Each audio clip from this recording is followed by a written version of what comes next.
This is Real News Media TV, coverage you can trust. Please like, share, subscribe, and hit the notification bell. Select all for daily news updates. No ruling for Rasta Teensy case yet.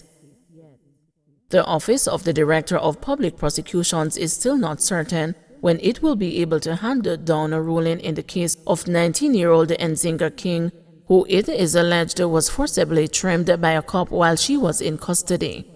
We had written to Indicom to get further information. We got some, but some is still outstanding.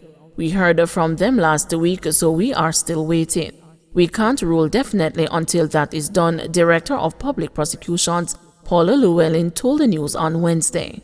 Last year, a video was circulated on social media in which King and her mother, Shirley McIntosh, claimed that a member of the Jamaica Constabulary Force assigned to the Four Paths police station in Clarendon forcibly trimmed King's locks.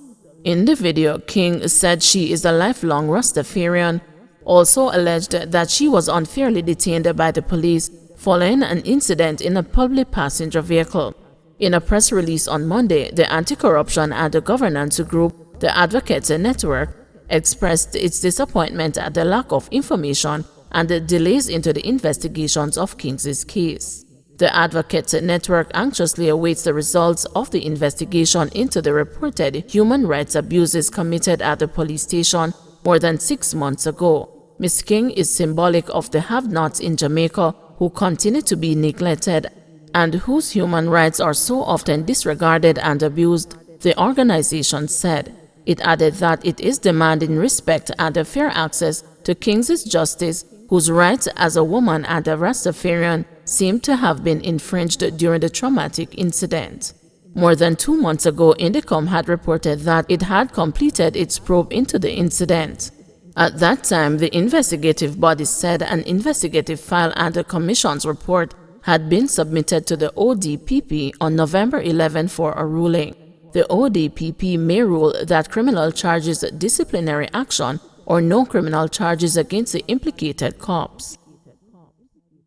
Protest halts work on Southern Coastal Highway project.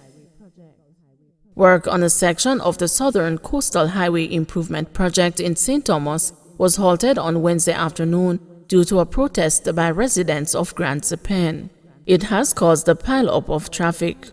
Scores of placard-bearing residents protested against the plans by the contractor of the project to divert the traffic from their community. It's understood that the traffic will be diverted in order to continue work on a section of the road. But a resident, Fitzroy Johnson, explained that the diversion of traffic could create challenges for residents as they will not have access to transportation. He said the access road being created is 1 mile away from the community, which will force residents to walk that distance through a crocodile habitat in order to get transportation. Our commercial part of our community will be dormant because nobody will be driving a mile to Grants Pen and then turn back, vehicle, juice truck, bread van and everything. So we have a problem, he added. The residents are calling for a meeting with the National Works Agency. More IT security for PICA. The Passport, Immigration and Citizenship Agency says assessment of its data has found no unauthorized disclosure of customers' personal information and that none of the former employees referred to in a recent Auditor General's report had access to the agency's network after they were separated from the entity.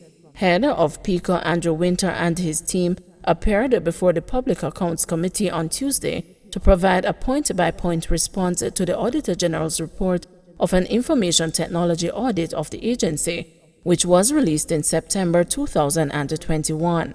Winter explained that all the agency's systems are part of a closed network, with all servers being on-site and protected by firewall, and other systems that ensure access through any nefarious means is reduced to an absolute minimum.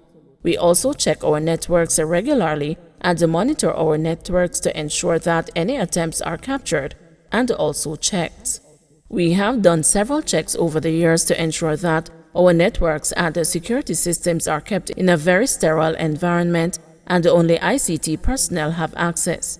and ordinary employees, including myself, do not have access to these facilities except through whatever permission we are granted, he outlined. In its further response to the Auditor General's findings, PICA said it accepts the fact that without a structured approach to the management of ICT risk, the exploitation of vulnerabilities may exist, and that this is why the agency established a risk management committee from as far back as 2014, which identified significant ICT risk. However, PICA said an assessment of its databases and the stored data has so far indicated that there is no unauthorized disclosure of customers' personal data.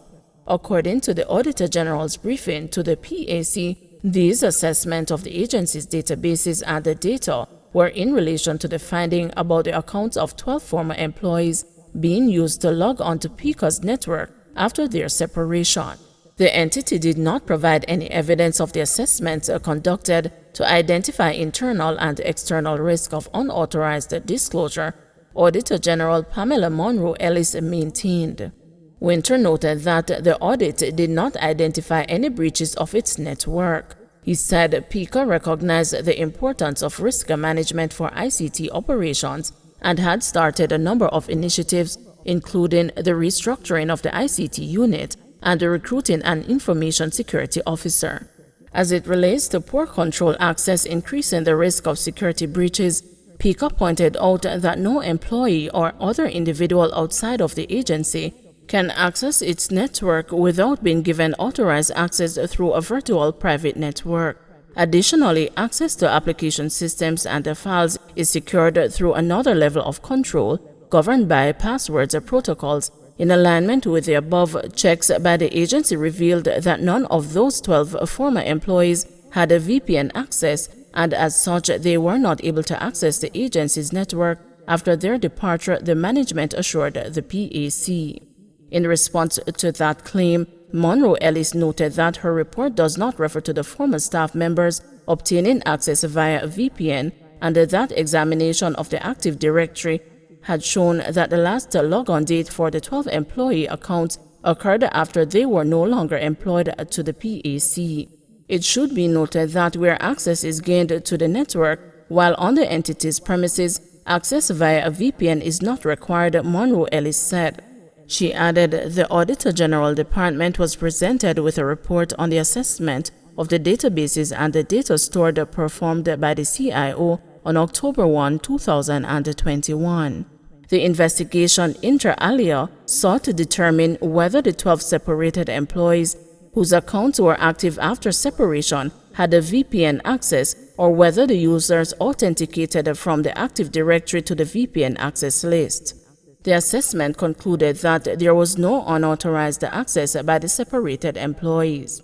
In the meantime, PICA said it has been implementing almost all of the recommendations made by the Auditor General, including the establishment of a risk management committee, which was formed in August 2021, specifically for IT.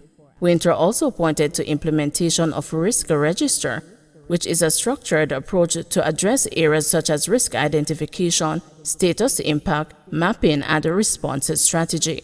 The agency head also outlined to the committee the security changes already effected, along with those being implemented as a result of the audit, complete with completion timelines. He said persons being employed by PICA must present criminal records and that a social inquiry is conducted on those individuals. Local polls delayed by 12 months. The House of Representatives on Tuesday approved a further year-long extension of local government elections, which have been due since November 2020. However, unlike the first extension, which had the backing of both the government and opposition parliamentarians for a bill to temporarily modify the Representation of the People Act and allow the elections to be delayed to no later than February 27, 2022, the House was divided this time with an overwhelming victory for the government. The 37-7 vote was triggered by opposition leader Mark Golden's proposal to limit the extension to delay to 6 months. Government members voted solidly with Minister of Local Government At the Community Development, Desmond McKenzie, who led the debate for a 12-month extension. McKenzie told the House that the government would not wish for political confrontation between supporters of both major political parties during the celebration of Jamaica's 60th Diamond Anniversary of Independence. But Golden insisted that the opposition would not agree to an extension beyond the 6 months. According to the minister, the government recognized that the election of political representatives at the local level cannot be postponed indefinitely. But as the minister responsible for local government, I wish to assure the House and the country that we are still committed to having the next local government elections in the shortest possible practicable time. The commitment of this administration to the local government system is well known. It is a critical part of national life which will remain unthreatened by the postponement of local government elections, he said. But Golden noted that there was an obvious difference between the approach to the issue by the minister and the Prime Minister Andrew Holness, who had earlier reminded the House that the country had to move on and learn to live with COVID-19 as it had become endemic. Don't forget to like, share, subscribe, and hit the notification bell. Select all for daily news updates.